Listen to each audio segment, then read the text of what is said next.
Ever get that feeling like you're being watched? Like Yeah. something's aware of you, even when you're alone? Oh, you mean like the whole universe is looking back at you? Uh-huh. Not quite that cosmic. But what if it was something a bit closer to home, like the Earth itself? Okay, now you've got my attention. What are we diving into today? We're talking human magnetoreception, the ability to sense the Earth's magnetic field. Now that sounds like something straight out of science fiction. I know, right? But there's some really interesting research coming out of Caltech's Human Magnetic Reception Laboratory.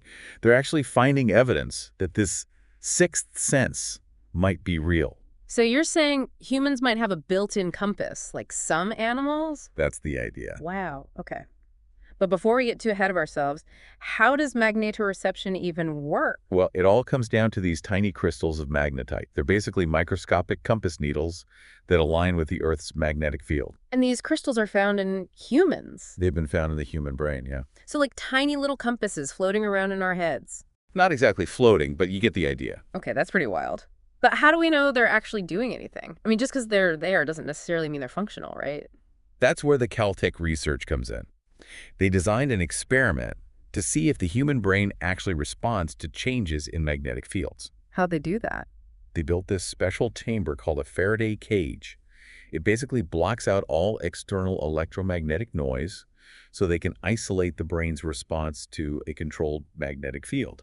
Interesting. Like a sensory deprivation chamber for magnetism? Kind of. So they have people sit in this comfy chair inside the Faraday cage, and then they generate a magnetic field around them, similar in strength to the Earth's magnetic field. Okay, I'm following so far. And how do they measure the brain's response? They use EEG, which measures electrical activity in the brain, to track changes in brainwave patterns as the magnetic field shifts. So they're looking for a specific brainwave signature, a kind of aha moment that indicates the brain is recognizing the magnetic field. Clever. And did they find anything? They did, and this is where it gets really interesting.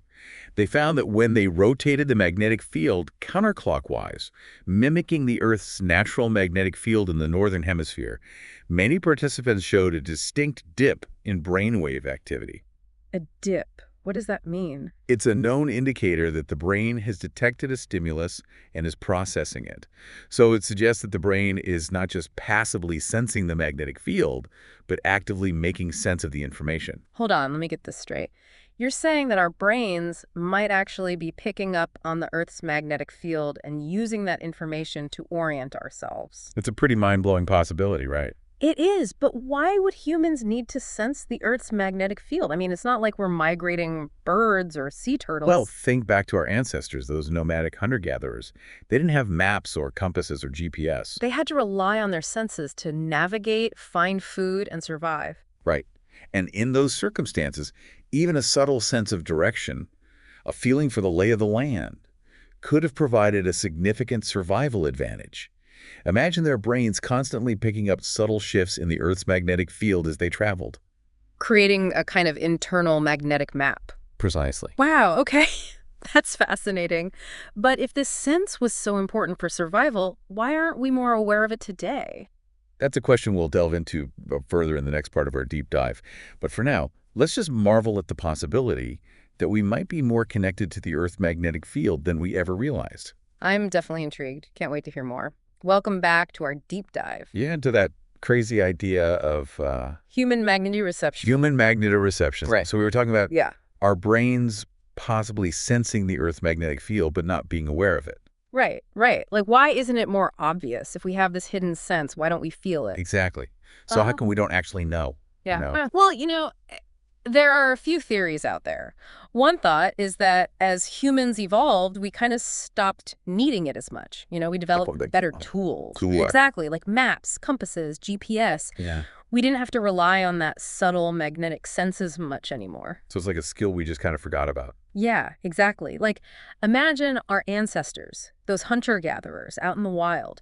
They depended on their senses, including this magnetic sense, to find their way to survive. Right. Huge stakes back then. Like, if you get lost, you might not eat. Right.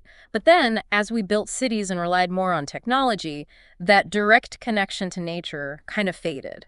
So our brains might still be processing that magnetic information, but we're just not consciously aware of it anymore. That's the idea, like an app running in the background, constantly collecting data, but we're not checking it. So then that makes me wonder, Yeah.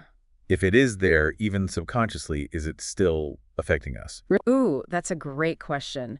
Some researchers think it might actually contribute to our sense of direction, even if we can't say, oh, that way is north. Like you just have a feeling which way to go. Yeah, exactly. And there's some evidence that people who spend a lot of time outdoors, like hikers or sailors, tend to have a stronger sense of direction. Well, yeah, they're getting those magnetic signals all the time. Makes sense, right?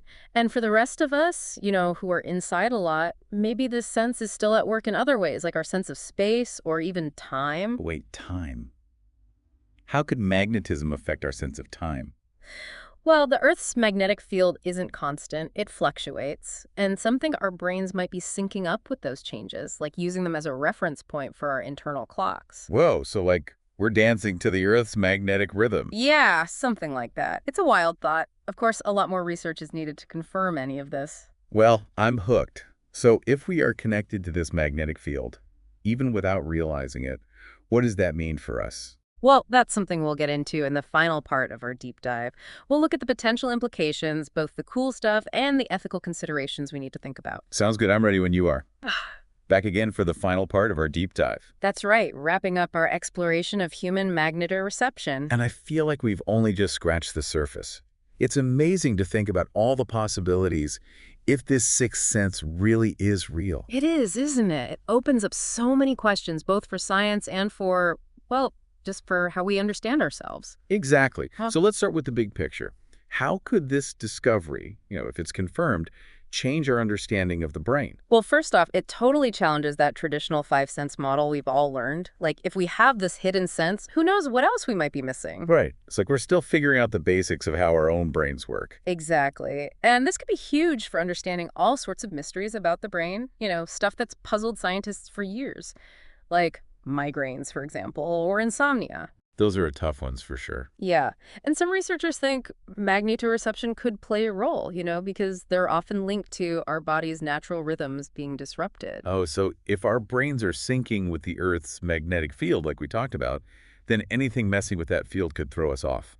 Exactly. It's a fascinating idea. And imagine if we could use that knowledge to actually help people, maybe develop new treatments based on stabilizing or resetting our magnetic sense. Okay, now we're talking science fiction again. Mm. But I like it.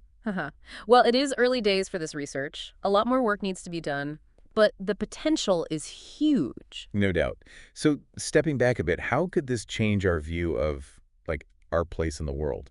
Well, it really drives home the idea that we're connected to nature, even if we don't always realize it. Like this magnetic sense, if it's real, it's a constant link to the planet, a reminder that we're part of something much bigger. Like we're plugged into the Earth's energy grid. Yeah, that's a great way to put it.